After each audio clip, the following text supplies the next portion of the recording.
Vou falar um pouco de segurança pública. Eu vejo nas suas propostas um certo radicalismo, vamos dizer assim, no sentido de aumentar a repressão policial, né? Aquelas frases como eu vou matar se você não se render. Eu vejo também uma política de encarceramento maior, que, de certa medida, hoje a gente vive um cenário de guerra, né? Acho que morre mais pessoa aqui se bobear do que no Irã. Então, na Ucrânia, com certeza.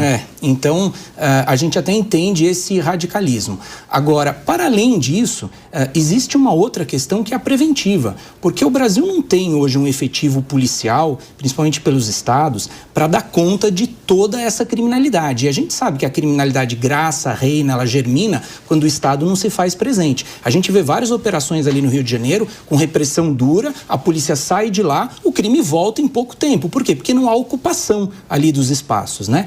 E aí entra num ponto, diz que tem um ditado alemão que fala que o diabo mora nos detalhes, entra num ponto que é o seguinte: será que não é hora de reforçar mais as guardas municipais? Elas têm inteligência, têm câmeras, estão interligadas a serviços públicos, como hospitais, por exemplo, onde os bandidos chegam lá. Muitos municípios têm mais guarda municipal do que policial. Tem mais equipamento, mais viatura. Se olhar aqui na Grande São Paulo, você vai ver que os municípios ao redor têm mais efetivo que a própria Polícia Militar.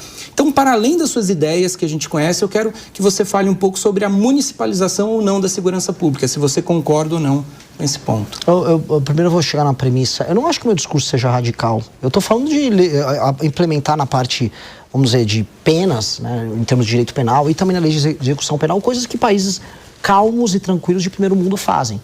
E também vou concordar com você que é uma guerra, e nessa guerra a gente está perdendo. A municipalização, o uso das guardas civis, vamos falar, o uso de câmeras e sistemas, como a gente tem o Smart Sampa aqui em São Paulo. Eu visitei uma versão dele em Pouso Alegre, sensacional, ajudam demais.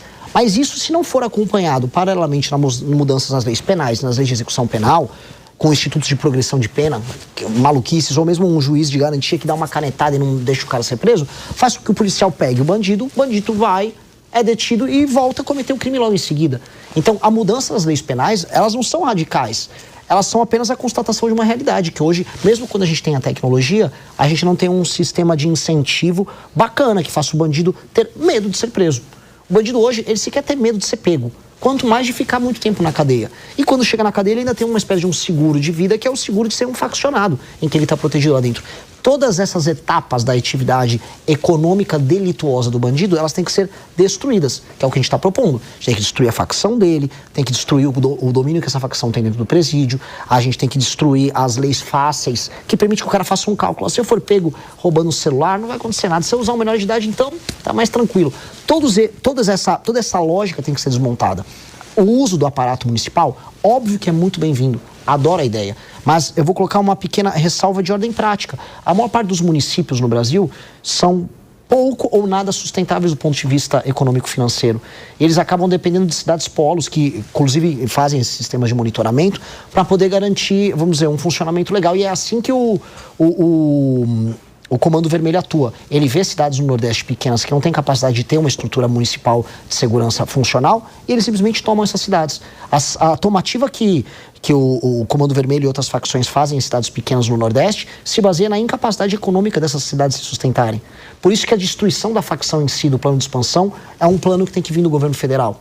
Então, concordo, acho bacana, mas isso passa de uma leitura holística da coisa, entendendo que em alguns lugares nem vai ter municípios capazes de se sustentar para tocar isso. E o senhor defende a prisão perpétua?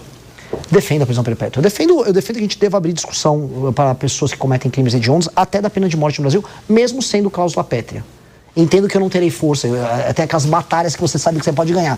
Não acho que eu terei força até o final do meu primeiro mandato de alterar a Constituição de maneira tão profunda. Mas discussão sobre aumentos muito relevantes de pena tem que ser feita.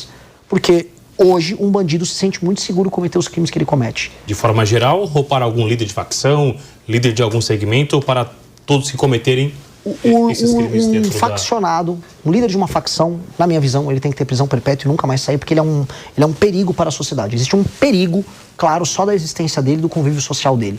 Dito isso, um líder de uma facção criminosa no Brasil, ele é responsável de maneira extensiva por todos os crimes que são cometidos pela sua facção. Portanto, esse cara, na ficha dele, o que direto ou indiretamente não passou de pedidos de assassinato, assaltos a uma armada, roubos, estupros, ocupações territoriais. Então, essa pessoa não pode ser reintegrada à sociedade, nem haver qualquer discussão sobre tentativa de recuperação. Esse cara é um inimigo do Estado brasileiro. A destruição dele, ela tem que ser celebrada. Então, as leis têm que refletir esse ânimo da população brasileira em vencer uma guerra contra esse cara. Tudo quer complementar? Só um complemento rápido. Eu, como o Acácio, sabemos que esse tipo de proposta, quando mexe em cláusula pétrea, não pode ser feito nem por emenda constitucional. Sim. Eu não estou dizendo que eu sou contra ou a favor da pena de morte, mas eu digo que para isso é preciso refundar, é preciso de uma nova Constituição, é preciso de um processo revolucionário mais profundo para implementar essas ideias. Você está disposto a levar adiante uma ideia dessa envergadura, de reformular por inteiro, nós temos uma nova Constituição, porque muito das suas ideias vai passar inevitavelmente por isso. As ideias todas que eu trouxe aqui, tirando a parte da pena de morte, essa discussão que é importante, todas elas podem ser alteradas por PEC ou projeto de lei normal. Essa passa por uma reformulação da Constituição, se tem um processo originário ali de uma Constituição nova. E eu acho que o Brasil vai precisar ter uma discussão sobre a nova Constituição em algum momento, porque a Constituição atual, ela é impeditiva, ela é um impedimento para o crescimento do Brasil. É uma Constituição que foi construída num contexto diferente, que via um tipo de Brasil adaptado a um mundo diferente. Aquele mundo ao qual a Constituição foi construída caiu, ele não existe mais. O Brasil se tornou caro antes de ficar rico. E aí, hoje, a gente não consegue encarar problemas óbvios. Por exemplo, para fazer qualquer reforma econômica no Brasil, você tem que ter uma PEC, uma alteração à Constituição. Qualquer tema é constitucionalizado. E aí você tem como consequência disso um STF hiperpoderoso, porque se tudo é matéria constitucional e o Tribunal Constitucional é STF, o STF manda em tudo. E aí, é verdade. Então, a gente vai precisar ter essa discussão. Falando em viabilidade, em execução do meu governo, eu não creio que eu vou conseguir fazer isso no primeiro mandato. Até porque eu tenho outras reformas como a administrativa que a gente falou aqui, que serão prioridade, que elas vão mudar a lógica de funcionamento do Estado brasileiro, que é muito importante. Dito isso, um segundo mandato do Partido Missão, com certeza trataria essa discussão.